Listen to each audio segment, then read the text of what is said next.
Sumainyo ang Panginoon. At sumayo rin. Ang mabuting balita ng Panginoon ayon kay San Lucas. Papuri sa iyo, Panginoon.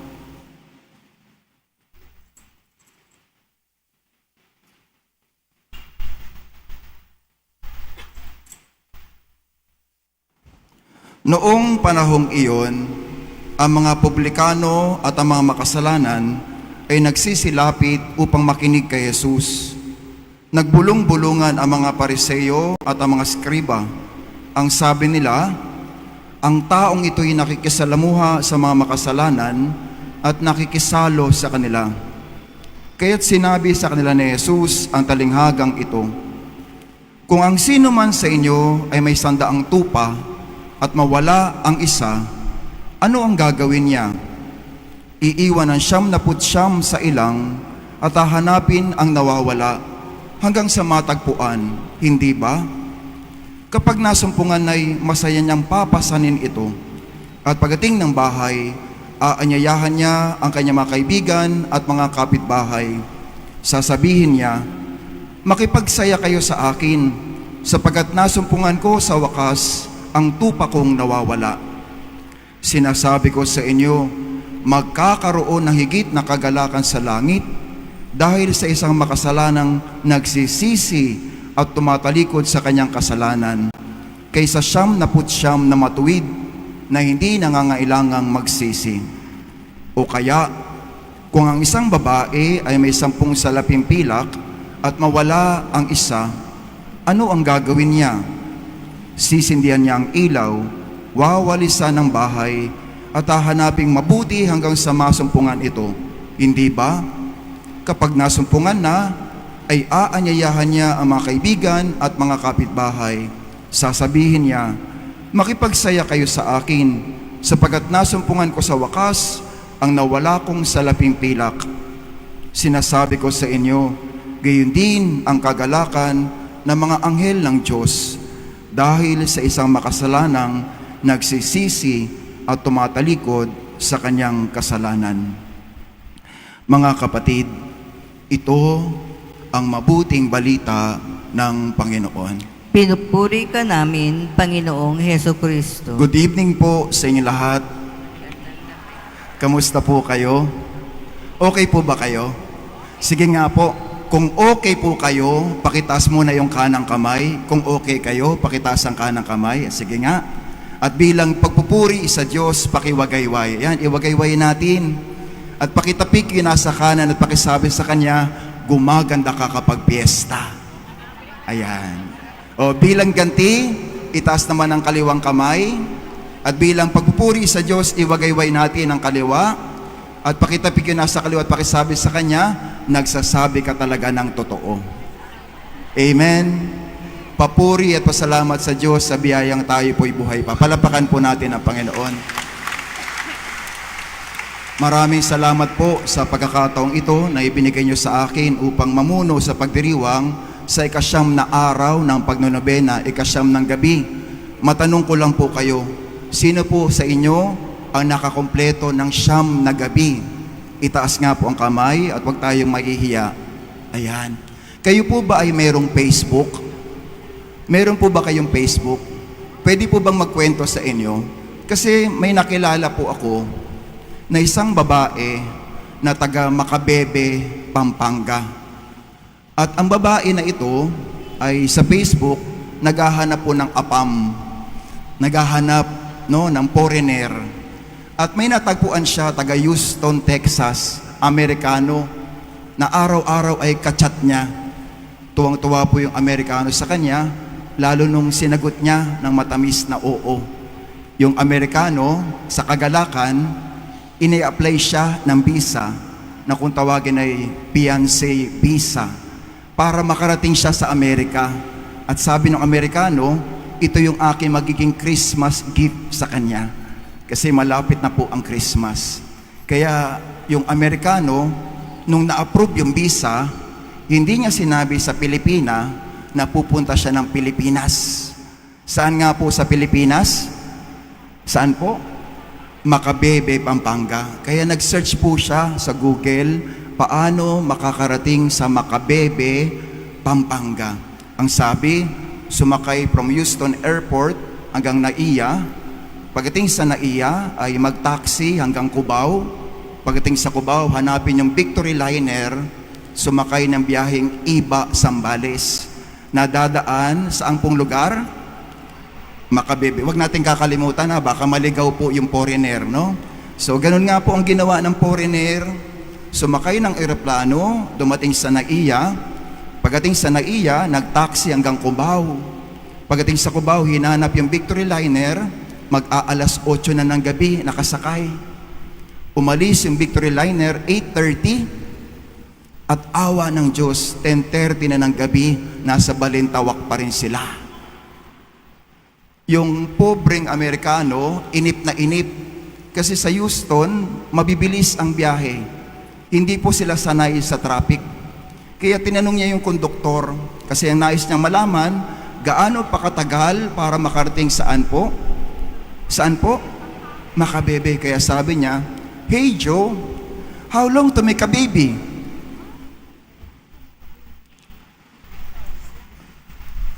Nung narinig ito ng konduktor, naisip ng konduktor, kalaki-laking tao, hindi niya alam kung gaano daw katagal gumawa ng bata.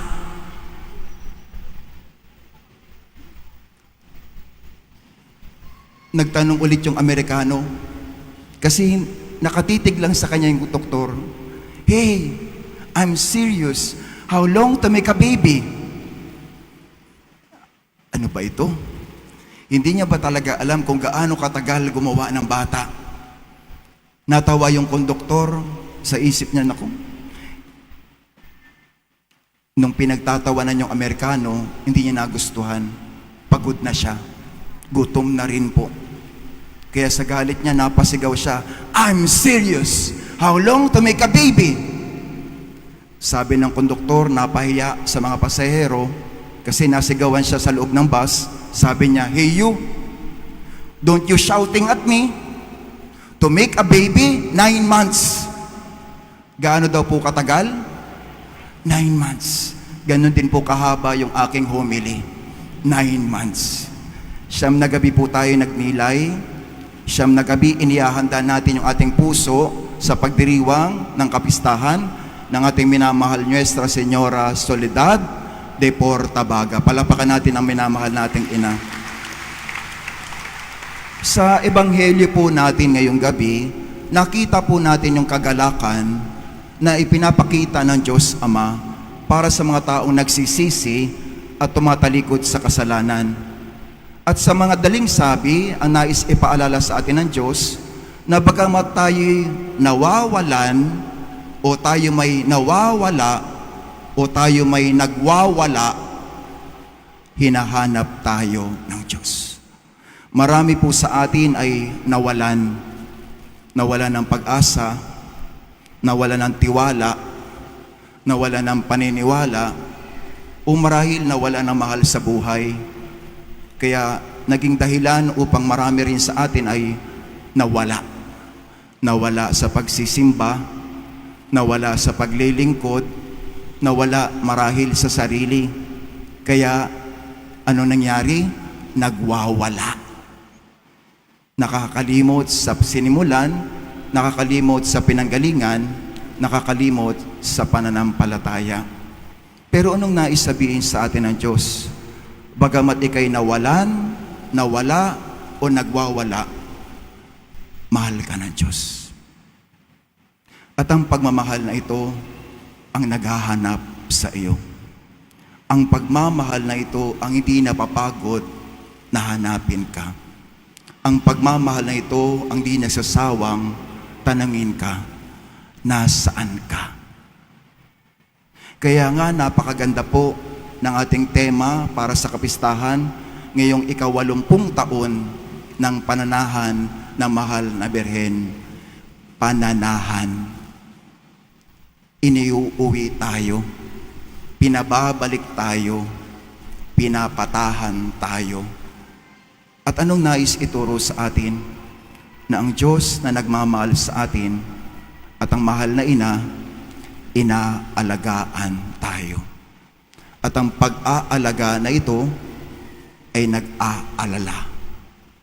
Kaya nga sa gabi na ito, nagpupuri at nagpapasalamat tayo sa Diyos na hindi napapagod sa atin. Isang Diyos na hindi nagsasawa sa atin. Isang Diyos na hindi sumusuko sa atin. Marami tayong kakulangan. Marami tayong pagkakasala. Pero ang Diyos patuloy pa rin sa pagpapala. Amen? Kasi ano yung nais ipaalala sa atin ng Diyos sa gabi na ito? Na habang may buhay, may pagsubok. At ang mga pagsubok na ito ang maglalapit sa atin sa Diyos. Dahil naisabihin sa atin ng Diyos na habang may buhay, may pagbangon. At ibabangon tayo ng Diyos. Kaya tayo hindi susuko. Kasi po, habang may buhay ay may hindi po, pag-ibig. At sino ang umiibig sa atin? Ang Diyos. Kaya kapatid, nawalan ka man, nawala ka man, nagwawala ka man, mahalaga ka sa Diyos. Mahalaga. Minamahal at inaalagaan. Meron pong isang SPT na taga Papua New Guinea. At nung siya'y nakagraduate na sa Papua New Guinea, pinadala sa Pilipinas upang dito mag-theology, dyan po sa Tagaytay. Tuwang-tuwa po yung mga klaseng Pilipino kasi sa matagal na panahon dahil sa pandemic, wala silang kaklaseng foreigner. Nung dumating po yung Papua New Guinean, dinila po nila sa Picnic Grove. Nakarating na po kayo sa Picnic Grove. No? At bilang treat, ipinasakay nila sa kabayo. Tuwang-tuwa po yung may-ari ng kabayo kasi nalamang nagpapari, foreigner. Kaya ini-English po niya, sabi niya, "Brother, for this horse to run, you have to say, praise the Lord." Ano daw po ang sasabihin para tumakbo yung kabayo? Praise the Lord.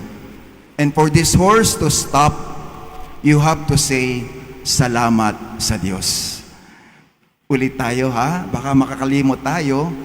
Para daw po tumakbo yung kabayo, ano sasabihin? Praise the Lord. Para daw tumigil ang kabayo, ano sasabihin? Salamat. So sumakay po yung Papua New Guinean. Nakita po niya yung Taal Lake. Wala pong ganyan sa Papua. Sabi niya, wow, amazing. Praise the Lord. Anong ginawa po ng kabayo? Tumakbo po. Tuwang-tuwa. Nakita ng Papua New Guinea yung Taal Lake. No? Nakita niya. Wala pong ganyan sa Papua. It's very beautiful. Praise the Lord. Anong ginawa ng kabayo? Tumakbo na naman, kumaripas ng kumaripas. Nakita po niya yung mga cottage, yung hills, no? Nakita niya, it's very beautiful. Praise the Lord. Anong ginawa ng kabayo? Tumakbo na tumakbo, kumaripas. Nakita po niya yung langit, yung mga ulap. Wow! Very beautiful. Praise the Lord. Anong ginawa po ng kabayo? Karipas ng karipas. Di niya namamalayan, dinadala na siya sa bangin. Habol yung mga Pilipino, sabi sa kanya, "Stop! Stop!" Tanong ng Papua New Guinean, "What will I say?" Ano pong sasabihin? Salamat sa Diyos. Anong ginawa ng kabayo? Tumigil. Nakita ng Papua New Guinean yung bangin. Oh, praise the Lord.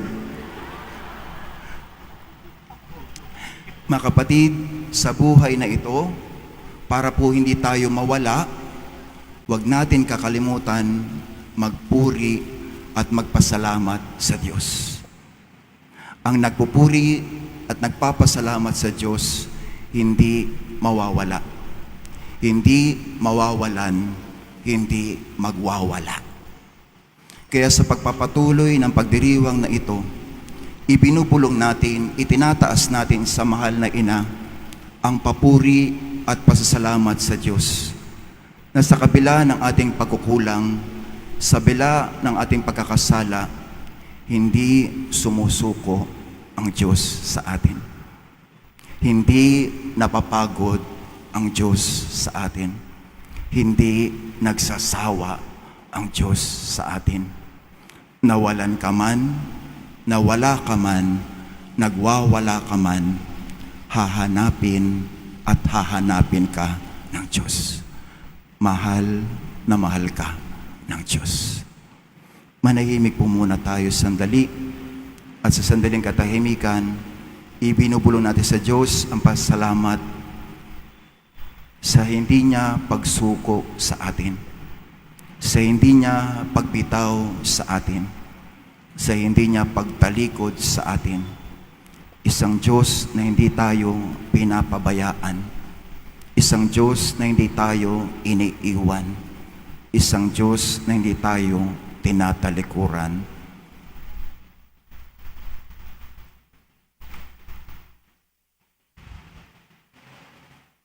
Muli po, taos-pusong pasalamat, unang-una kay Reverend Father Mike Cron, ang Kura Paroko ng San Roque Parish, sa mga bumubuo ng Parish Pastoral Committee, sa Steering Committee ng parokya na ito, at sa inyo pong lahat. Sa totoo lang po, inaabangan ko po talaga yung araw na ito na ako'y magnonobena, uuwi sa Cavite City.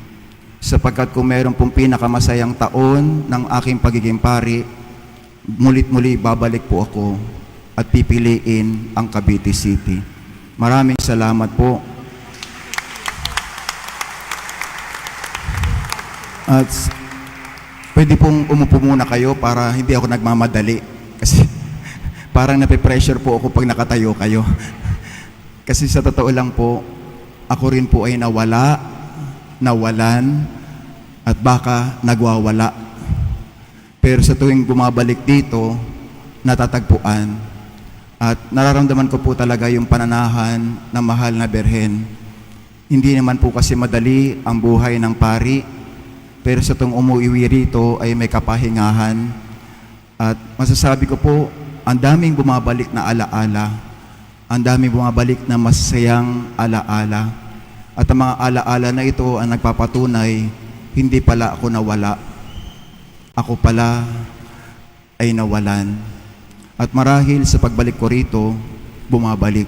Mulit-muli ibinabalik. Kaya maraming salamat po sa Nuestra Señora Soledad de Portabaga. Kung anong klaseng pari man ako ngayon, ay dahil ako ay naging assistant dito sa Cavite City. Marami po akong napulot na mabubuti, marami pong natutunan sa aking karanasan. Lahat po ito ay aking baon-baon hanggang ngayon. Kaya taos-puso pong pasalamat sa pagkakataong na ibigay sa akin upang makabalik, upang muli matagpuan, upang muli maramdaman, hindi pala ako nawawala. Meron palang sa akin ay nag-aalala, ang mahal na ina, ang mahal na Soledad de Portabaga. Magsitayo na po tayo at sa sandaling katahimikan, ipagdasal din po natin ang mga pari na naging bahagi ng paglalakbay natin sa 80 taon. Ang pari na nagbinyag sa atin, ang pari na nagkumpil sa atin, ang pari na nagkasal sa ilan sa inyo, ang pari na nagmisa sa inyo, ang pari na nagbigay ng buhay sa inyo. Sa isip natin at sa katahimikan, ibinubulong natin sa Diyos ang mga pari na naging bahagi ng 80 taong pananahan ng mahal na Birhen Soledad de Portabaga.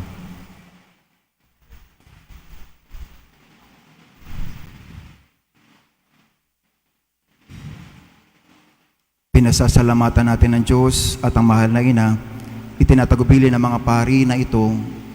Aba, Ginoong Maria, napupuno ka ng grasya, ang Panginoon Diyos ay sumasa iyo, bukod kang pinagpala sa babaeng lahat, at pinagpala naman iyong anak na si Jesus. Santa Maria, Ina ng Diyos, ipanalangin mo kaming makasalanan, ngayon at kung kami mamatay. Amen. At bago tayo magiwahiwalay, pakibati ang iyong katabi at pagkasabi sa kanya, Happy Fiesta. Amen. Sumainyo ang Panginoon. At sumayo din. At sumainyo ang pagpapala ng mapagmahal na Diyos, Ama, at Anak, at Espiritu Santo. Amen. Naialay natin na misa, humayo kayo, taglay ang pag-ibig ni Kristo. Salamat sa Diyos.